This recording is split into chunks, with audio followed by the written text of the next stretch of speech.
ଆଜି ମତେ ମୋ ଜେଜେମାଙ୍କର ହାତ ତିଆରି ବିରି ବଡା ଖାଇବାକୁ ମନ ହଉଥିଲା, କେନାକି ଆଜି ବର୍ଷା ପାଗ ଥିଲା। ତାପରେ ମା କାମରେ ଲାଗି ପଡିଲେ। ପରେ ମୋ ମା ଗ୍ରାଇଣ୍ଡରରେ ଦେଇକି ଘାଉଁ ଘାଉଁ କରି ବାଟି ନେଲେ। ସେହି ବିରି ଉପରେ ମା କିଛି ସୁଜି ଦେଲେ। ମା ଚୁନି ଚୁନି ପିଆଜ କଟା ତା ଉପରେ ଦେଲେ। ସେଥିରେ ସ୍ୱାଦ ଅନୁସାରେ ଲୁଣ, ହଳଦୀ, ଲଙ୍କା ଗୁଣ୍ଡ ଦେଲେ। ଆଉ କିଛି ଗରମ ମସଲା ପକାଇ ଘୁଁ ଘୁଁ କିନା ଘାଣ୍ଟି ଦେଲେ। ତାପରେ ପେନ୍ ବସାଇ ଗ୍ୟାସ୍ ଅନ୍ କରିଲେ। ତାପରେ ପେନ୍ ତା ଉପରେ ତେଲ ପକାଇଲେ। ଏଥିରେ ଗୋଟେ ଗୋଟେ କରି ବଡାକୁ ପକାଇ ଦେଲେ। ତାକୁ ପୁରା ସଜାଇ ଦେଲେ।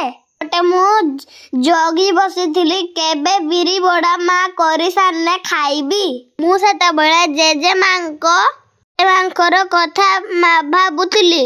ସେ ଭିତରେ ମାଙ୍କ ବଡା ରେଡି ହେଇଗଲା। ତାପରେ ଗୋଟି ଗୋଟି କରି ସଜାଇ ଦେଲେ। ତା ଉପରେ କିଛି ପିଆଜ କଟା ଦେଲେ। ଏମିତି ସେଟା ସୁନ୍ଦର ଦେଖାଯିବ। ସେଟା ବହୁତ ସୁନ୍ଦର ବି ଦେଖା ଯାଉଥିଲା। ମୋ ପାଖକୁ ବିରି ବଡା ନେଇଗଲେ।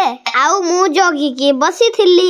ମୁଁ କହିଲି ସେମାନଙ୍କ ଭଳିଆ ତ ହେଇନି, କିନ୍ତୁ ଟିକେ ଭଲ ହେଇଛି, ଯୋଉଟା କି ମତେ ଖାଇଲା ପରେ ଭଲ ଲାଗିଲା।